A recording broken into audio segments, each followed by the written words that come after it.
Hey guys, welcome back to my channel. I'm the Garden and Worm Lady. I'm laughing because I have so many bloopers trying to film this, which I'm probably going to attach at the end so y'all can laugh at me. But anyway, today I'm going to set up the red wiggler bins and I'm going to show you how I do that. And they are coming from Northeast Worms. The owner's name is Gaetano. He's sending me, let's see, I purchased 2 pounds of red wigglers, 2 pounds of European night crawlers, and 2 pounds of African night crawlers. And I could use my own worms, but they're like taking forever to breed in those towers. And since I want to start up my business to sell them, I invested in some worms and I'm going to get them going just to get this process going already. I've been planning this for so long, guys, but you know, lack of time just didn't let me. I mean, I'm only one person, so we're gonna try this. So today I'm gonna set them up in these bus bins and I'm gonna show you what I use to set them up. And remember, if they're gonna be for sale, the least amount of products is best, but I'm gonna add some extra stuff in it. I mean, I have the stuff, might as well use it.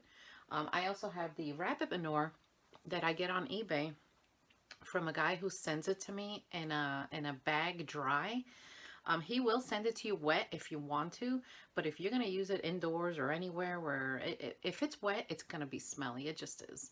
But when I use the dry form, I really don't smell anything unless I'm used to it, you know, but I doubt it. I don't think it smells. But anyway, we're going to do that today and get these bins going. So stick around. So over here, my little tub, I have soaking some peat moss because for a breeder bin, peat moss is going to be the main ingredient. You can add other things, but I have so much peat moss that I might as well use it. Also from Gaetano's website, not only did I order the worms, I ordered, let's see, I ordered some chow and I believe a thermometer and some burlap. Like I ordered a bunch of other stuff. So I'm going to do that opening when it arrives. So right now, let's get the spin going. So I'm going to pour it in here. I have a great tip for you. When you are using peat moss or coconut coir, the easiest way to get the stuff wet and to drink the water is to use warm water. I used to use cold water and I was wondering why it was just never absorbing the stuff and the water was always like sitting at the bottom, and I'm like, oh man, there's got to be a better way. So I tried warm water one day and look. Now this is kind of wet, see? Too wet for my liking. So I'm just going to let it sit here a little while because the peat moss, you see there's still patches of dry peat moss, will continue to absorb the water while I add the other ingredients.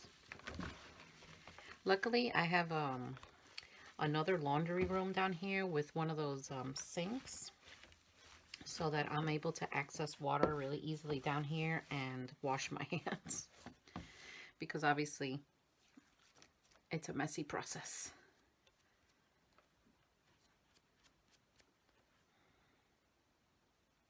Next thing I add is this container, which is about 35.3 ounces. It's an old yogurt container.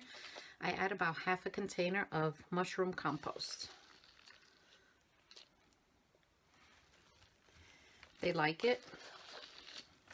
You don't have to add this, but since I had it lying around, left over from my garden, hey, why not? I know there are some breeders that use this stuff on a regular basis for their breeding bins, but when they started realizing the costs, they used up what they had and then just stopped using it. But it's not going to hurt the worms. The next thing I have is organic hummus and manure. I'll show you these bags when I'm done doing this. I'll show you the ingredients.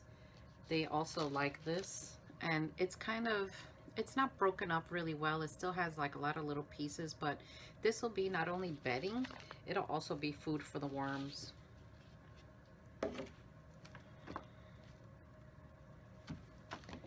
Now, if I had an outdoor system where I'd be outside, I would make my own compost in my compost pile and use that as bedding. But that out there will have so many insects in it that I can't possibly bring that into my house. But if I ever set up, I don't know, my greenhouse as a worm breeding thing, I could easily do that out there.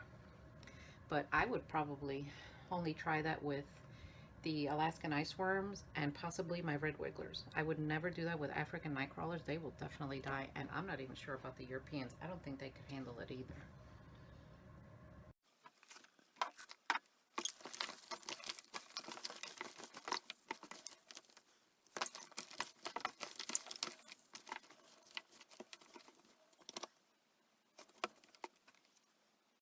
Another ingredient I add to my breeder bins that I forgot to mention earlier is a little bit of lime, Dolomite lime. It helps to balance the pH in your bins. The perfect pH for a worm bin is 7.0 or 7. And if you get a pH meter, you can test it. The lowest you should go is 6. The highest you should go is 8. But 7 is like ideal number for them. So I put about 1/8 of a teaspoon in each of my little bins. So guys, basically that's it for the Red Wiggler breeder bins. I got them ready. I'm waiting for Gaetano to ship them. They're going to get here. I believe if you place your order by Friday, he'll ship on Monday. So it's a good idea to get your bins ready ahead of time before the worms arrive. That way you can, you know, keep an eye on the moisture or anything else that you might need. Plus the bin will already be like the ingredients would have blended together already and they'd be ready for them. I, though, have forgotten to prepare the bins ahead of time, and I have prepared the bin the second the worms get here. I had a problem one time doing that, and it was horrible. They decided to just all go running.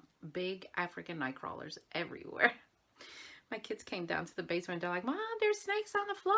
I'm like, what? I ran down there. They were the African night crawlers. They were like this big, and they were everywhere. They went crazy. So I don't do that anymore. I do my best to prepare them ahead of time because it'll just be easier. The temperature will be nice. It'll be... Now, when you first put worms in a bin, they do tend to want to leave a little bit. And it's most likely nothing that you did wrong on your part. It's a new environment for them. They're not familiar with it. They don't know what's going on. So I suggest the first 2 to 4 days, leave a light on, and they see the light and they won't come out, and it'll help them to get used to their environment and their bin. Usually after that, you're okay. If they keep escaping after that, my suggestion is to change the bedding because there's got to be something wrong in there. But red wigglers are very forgiving, so you'll be okay with that. African night crawlers are a little pickier, and so are the Euros. So, I don't know. Give it a try.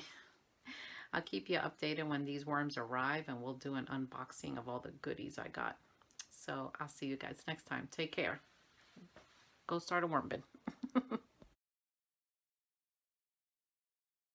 Hey guys, welcome back to my channel. I'm the Garden of Worm Lady.